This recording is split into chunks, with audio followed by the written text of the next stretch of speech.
제14회 국무회의를 시작하겠습니다.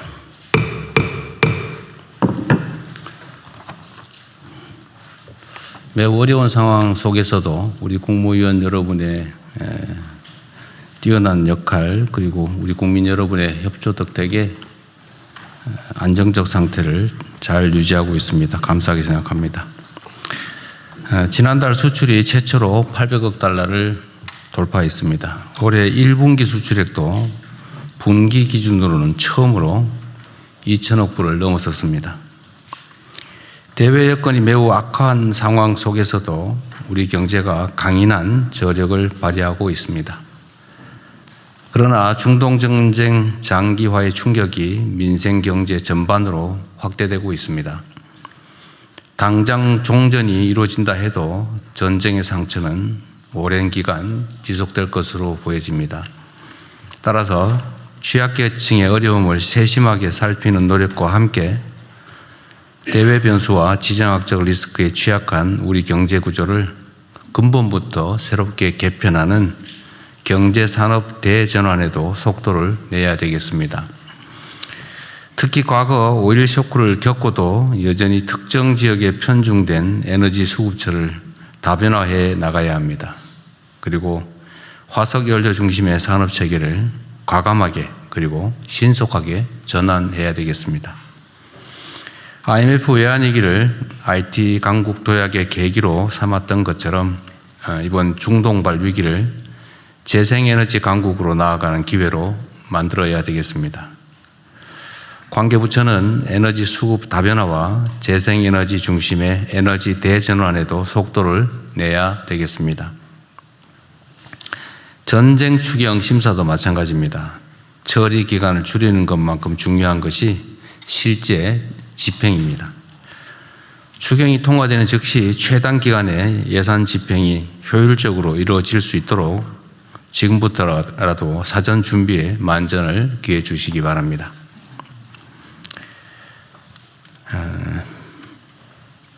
이번 정부 들어서 있을 수 없는 민간인 무인기 사건이 발생했습니다. 그리고 거기에 국정원 직원과 현역 군인이 연루됐다는 사실이 수사 결과 확인됐습니다. 대한민국 헌법과 법률은 개인들의 사전행위, 사적으로 북측에 도발하는 행위를 금지하고 있습니다.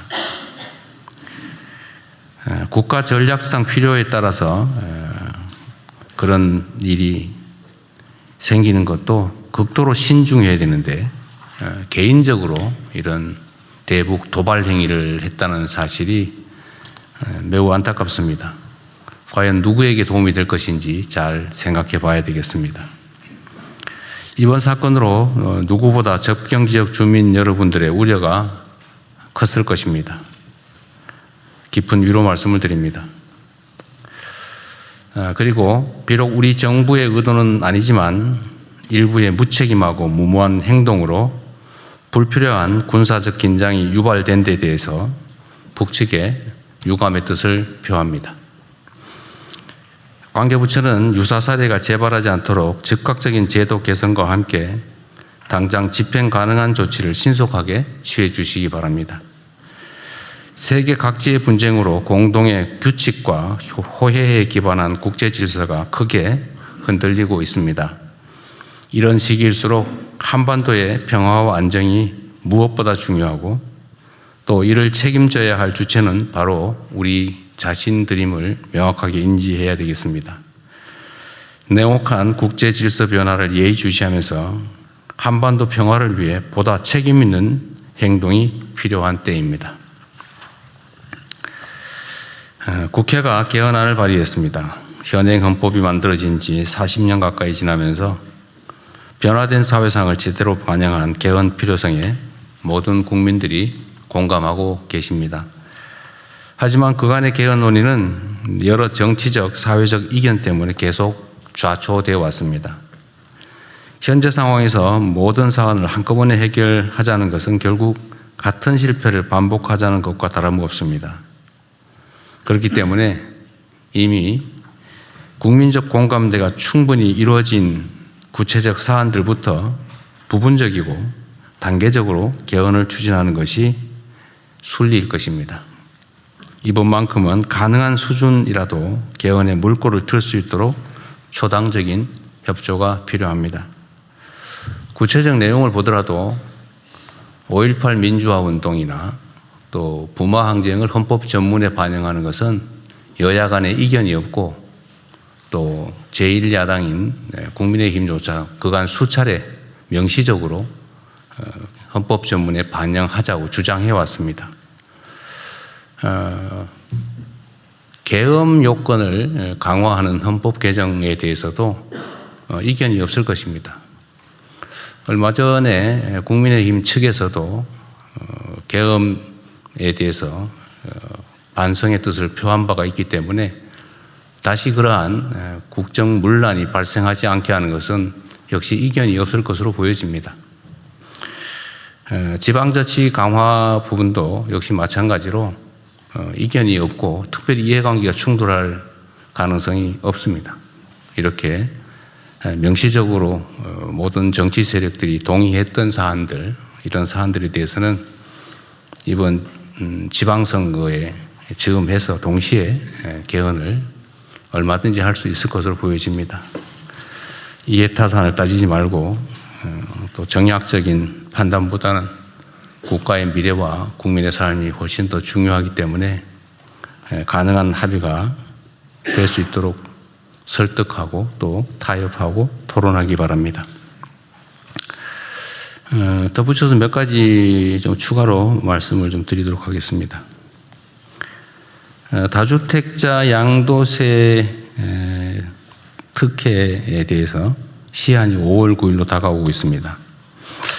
아마 지금까지는 5월 9일까지 허가를 완료하고 계약을 해야 된다라고 알려지고 있기 때문에 4월 중순이 되면 더 이상 매각이 불가능하다. 허가 신청 또 허가 승인 절차까지 시간 때문에 불가능하다. 이렇게 판단하는 것 같습니다. 뭐 그렇게 할 필요가 있을까 싶습니다. 5월 9일이라고 하는 시한은 우리가 지키되 5월 9일까지 허가 신청을 한 경우까지는 허용을 하는 게 어떨까 싶습니다. 필요하다면 해석을 명확하게 하든지 아니면 규정을 개정하는 것도 검토해 봐 주시기 바랍니다. 덧붙여서 이런 민원이 많습니다. 다주택자들의 그 주택에 세입자들이 있는 경우는 그 세입자의 임대기간 만료까지는 무주택자가 그 매입할 수 있도록 허가해 주도록 되어 있습니다. 우리가 그렇게 규정을 개정하다 보니까 1주택자들도 나 새 놓고 있는 집 팔고 싶은데 왜 우리는 못 팔게 하냐. 뭐 다주택자한테 왜 혜택을 주고 1주택자에게는 왜 혜택을 안 주냐. 뭐 왜 불이익을 주느냐. 이런 반론들이 많습니다. 당초에는 이게 소위 단기간이나마 갭투기를 허용하는 꼴이 돼서 다주택자에게만 그런 기회를 부여했습니다. 왜냐하면 이게 혹여 수요를 자극하지 않을까 해서 그렇게 했던 것인데 지금 상황은 수요를 자극하기보다는 공급을 늘리는 효과가 훨씬 더 클 것으로 판단이 됩니다. 관계부처는 이 문제에 대해서 과연 어느 쪽에 영향을 미칠지 수요를 늘리는 효과가 더 클지 아니면 공급을 늘리는 효과가 더 클지를 객관적으로 잘 판단하고 특히 1주택자도 세 주고 있는 집 팔겠다는데 왜 못 팔게 하냐라는 항변도 상당히 일리가 있기 때문에 이 점도 고려해서 시행령 개정을 검토해 주기 바랍니다. 다음 국무회의까지는 판단할 수 있게 해 주시면 좋겠습니다.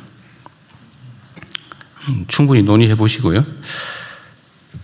또 이런 얘기들이 좀 있어서 하나 우리 각 부처에 당부를 드리고자 합니다. 각 부처 간에 이 협업해야 될 일이 많습니다. 이 소위 국정을 하다 보면 각 부처별로 이렇게 업무가 구분이 지어져 있죠. 그리고 약간의 기관 이기주의도 작동을 할 수 있습니다. 그런데 잘 생각해 보면 우리가 국정을 나의 이익을 위해서 하는 게 아니라 우리 국가와 국민을 위해서 맡은 일을 대신하는 것인데 그 칸막이 속에서 기득권을 주장하거나 뭐 우리 기관이 훨씬 어떤 게 더 유리하냐 이런 판단할 필요가 없습니다. 모두가 대통령이다, 국정을 다 책임지고 있다는 생각을 하시고 부처의 칸막이를 넘어서서 필요한 협의를 충분하게 해 주시기 바랍니다. 근데 잘 안 된다고 해요. 관성 때문에 그럴 수 있죠. 그래서 혹시 각 기관 부처끼리 협의를 해 보시고 이게 타당한 일인데 협조가 잘 안 된다, 또 대화가 잘 안 된다고 하시면 국무회의에 공개적으로 요청하셔도 되고 개별적으로 저한테 메시지를 주셔도 됩니다. 혹시라도 뭐 그렇게까지 하기 싫다고 해서 방치를 하거나 이러는 경우는 없기를 바랍니다. 그래서 부처 칸막이 문제를 해결하지 못해서 해야 될 일을 못하는 상황이 발생하지 않도록 유념해 주시기 바랍니다. 그건 있을 수 없는 일이죠. 그리고 또 하나 뭐 칭찬 말씀을 좀 드려야 될 것 같은데요. 제가 오늘 아침에도 보고 문서를 보니까 산불 발생 건수가 전년도 대비 또 10년 평균 대비 14.1%가 줄어들었다고 해요. 사실 작년 11월, 12월 뭐 이때까지만 해도 예년보다 산불 발생 건수가 엄청 많이 늘어나서 제가 대체 왜 산불이 이렇게 많이 나나 물어봤더니 무슨 강수량 문제도 있고 여러 가지 요인들이 있었다고 해요. 그 후에 각 부처들이 정말 많은 노력을 한 것 같습니다. 그러니까 산불 발생 요인들을 분류하고 또 거기에 맞는 대책들을 잘 강구했는데 예를 들면 뭐 농업 부산물 소각을 못하게 하고 파쇄를 지원하거나 이런 일 잘하신 것 같아요. 교육도 많이 한 것 같고 특히 농식품부가 열심히 한 것 같아요. 네. 어쨌든 잘하셨습니다. 14%가 줄어든 건 정말 많이 줄어든 거죠. 그리고 요즘은 우리가 조기 진화 출동이나 또 초기 대응을 강력하게 하는 것 때문에 산불 진화 속도도 엄청 빨라졌어요. 그래서 나중에 통계를 또 한번 내보겠지만 하여튼 발생 자체가 줄어든 것은 행정부처 여러분들의 적극적인 노력 덕분입니다. 감사드리고요. 우리 비서실에서 하든지 누가 하든지 제일 기여가 큰 부서들은 좀 찾아가지고 포상을 좀 하도록 하시죠. 네, 준비하겠습니다. 네. 그리고 마지막으로 지금 이제 우리가 이 중동 사태 때문에 바쁘기는 한데 그래도 우리가 해야 될 일을 놓치면 안 됩니다. 대한민국의 부동산 투기공화국 탈피라고 하는 국가 과제는 결코 소홀히 할 수 없는 일입니다. 지금 각 부처에서 다양하게 뭐 금융위든 또는 국토부든 여러 농축식품부든 많이 노력들을 하고 계신데요. 준비를 잘하고 계시겠죠. 그러니까 예를 들면 세금 체제를 어떻게 만들 것이냐. 부동산은 필요해서 쓰기 위해서 보유하는 것이지 돈을 벌기 위해서 보유하는 게 아니다. 이게 투자 자산이 아니다라고 인식할 수 있게 또 실제로 부동산을 실제 소유와 관계없이 가지고 있는 게 득이 될 수 없도록 오히려 부담이 되도록 이렇게 세제를 정비하는 문제 또는 남의 돈으로 부동산 투기를 위해서 돈을 빌려서 뭐 부동산을 구매하거나 이런 일이 발생하지 않도록 금융제도를 철저하게 손보는 것 또는 각종 규제를 정비하는 것 그리고 우리가 지금 당연히 하고 있는 일이긴 하지만 부동산 특히 주택 공급 계획도 있는데 그게 차질 없이 좀 더 신속하게 제대로 집행될 수 있도록 하는 것에 좀 더 힘을 쏟아주시기 바랍니다. 하여튼 어떤 정책을 만들 때는 압력이 크면 클수록 즉 기득권의 저항이 크면 클수록 물샐 틈이 없어야 됩니다. 0.1%의 가능성 소유 구멍도 다 봉쇄해야 되죠.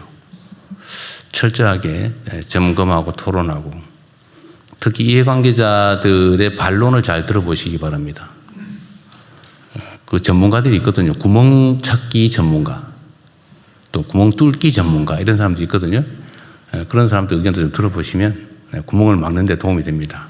그래서 철저하고 완벽한 대책을 수립해서 열심히 일하는 사람들이, 또 열심히 노력하는 사람들이, 열심히 연구하는 사람들이, 열심히 공부하는 사람들이 돈을 벌고 성공할 수 있는 그런 사회를 꼭 만들어야 됩니다. 남들 열심히 일하는데 이거 뭐 적당하게 머리 써서 남의 돈으로 규제와 제도를 탈피해서 꼼수로 돈 벌고 이러면 누가 일하고 싶겠어요? 이 나라가 좀 제대로 가는 소위 비정상의 정상화의 가장 핵심적인 과제는 불로소득을 줄이는 겁니다. 그리고 저는 뭐 근본적으로 그런 생각이 들던데, 열심히 일해가지고 버는 돈에도 세금을 내잖아요. 소위 근로소득도 많으면 40 몇 퍼센트, 47.5%입니까? 어쨌든 50% 가까이 세금을 내는데, 뭐 노력하는 것도 없이 약간 규제를 탈피하거나 아니면 남의 돈을 이용하거나 뭐 이런 걸로 돈 버는 데는 별로 세금도 없고 이런 거 좀 이상한 것 같아요. 그것도 역시 사람들의 성실한 그 노력 욕구를 감소시키지 않습니까? 감소시키지 않습니까? 또 그런 것도 다 고쳐야죠.